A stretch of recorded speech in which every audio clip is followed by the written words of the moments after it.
میرے خدا کو میرا صبر پسند آ گیا تھا اور اس نے میری گود ہری کر ہی دی تھی۔ جب میں نے اماں کو بتایا کہ میری طبیعت خراب رہنے لگی تھی تو وہ میری حالت دیکھتے ہی سمجھ گئی تھی کہ میں امید سے تھی، مگر پھر بھی تسلی کے لیے وہ مجھے ایک چھوٹے سے کلینک پر لے گئی تھی، جہاں کی لیڈی ڈاکٹر نے میرا الٹرا ساؤنڈ کر کے اس بات کا یقین دلایا تھا کہ میں 1 مہینے کی حاملہ تھی۔ یہ خبر سن کر تو میرے پاؤں زمین پر نہیں ٹک رہے تھے، مجھے ایسا لگ رہا تھا جیسے دنیا بھر کی خوشیاں میری جھولی میں آ گئی تھی۔ شاید ماں بننے کی خوشی کا احساس ہوتا ہی ایسا ہے۔ میں جلد از جلد اس خبر کے بارے میں اسامہ کو بتانا چاہتی تھی تاکہ وہ میرے پاس آ جاتا اور میں اس کے چہرے کی خوشی کو دیکھ سکتی۔ میں چاہتی تھی کہ اسامہ کو اپنے سامنے بٹھا کر خود وہ خوشخبری سناتی، اس لیے اماں نے ہی اسامہ کو فون کر کے بلایا تھا کہ نشا کی طبیعت زیادہ خراب ہے اور وہ تم سے ملنا چاہتی ہے۔ میرا شوہر بیچارہ میری طبیعت کا سنتا سر پر پاؤں رکھے بھاگتا ہوا میرے پاس آیا تھا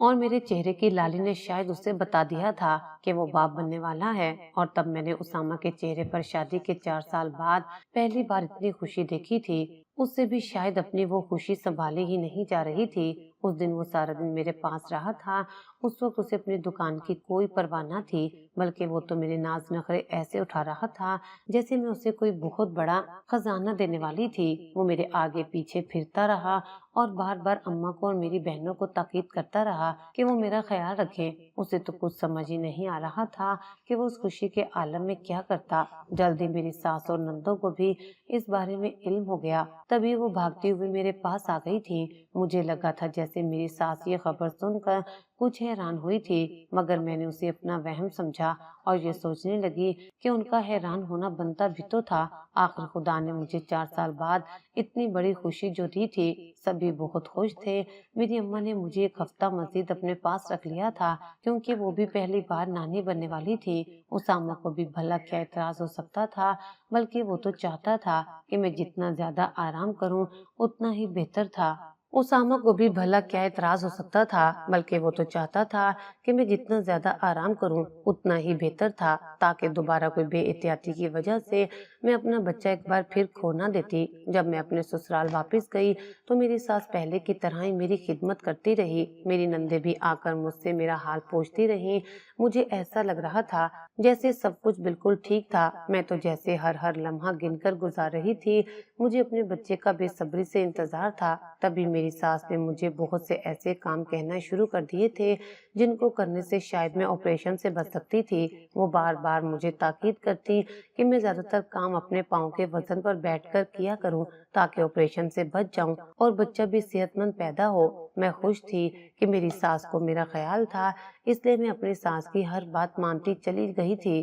ان کی کوشش تھی کہ میں آپریشن سے بچ جاؤں، اس لیے وہ مجھے بہت ہی نصیحتیں کرتی رہتی، مگر نہ جانے کیوں میرے دل میں جیسے وہم بیٹھ گیا تھا کہ میری ساس میری ماں بننے کی خبر سن کر زیادہ خوش نہیں تھی۔ مگر میں نے ایک بار پھر سے اس وہم کو یہ سوچ کر جھٹلا دیا کہ وہ سارا دن میری فکر میں لگی رہتی تھی۔ میری طبیعت کی وجہ سے گھر کے کام کاج کی ذمہ داری بھی زیادہ تر ان کے اوپر آ گئی تھی، تو شاید تھکاوٹ کی وجہ سے ہی اس طرح کے خیال میرے ذہن میں آ رہے تھے، ورنہ تو وہ اپنی طرف سے میرا پورا خیال رکھ ہی رہی تھی۔ اسامہ بھی بہت زیادہ خوش تھا اور وہ ہر ہفتے مجھے سرکاری ہسپتال لے جاتا تھا، کیونکہ میں نے ہی اسے کہا تھا کہ مجھے اب کسی بڑے ہسپتال میں جانا تھا۔ جب سے میں نے اسے باپ بننے کی خوشخبری سنائی تھی، وہ میری ہر بات مانتا تھا۔ وہ مجھے باقاعدگی سے ہر ہفتے سرکاری ہسپتال لے کر جاتا تھا، جہاں پر مجھے بہت دیر بیٹھ کر اپنی باری کا انتظار تو کرنا پڑتا تھا، مگر پھر بھی مجھے تسلی تھی کہ میں شہر کے بڑے ہسپتال میں کسی قابل ڈاکٹر کے پاس جا رہی تھی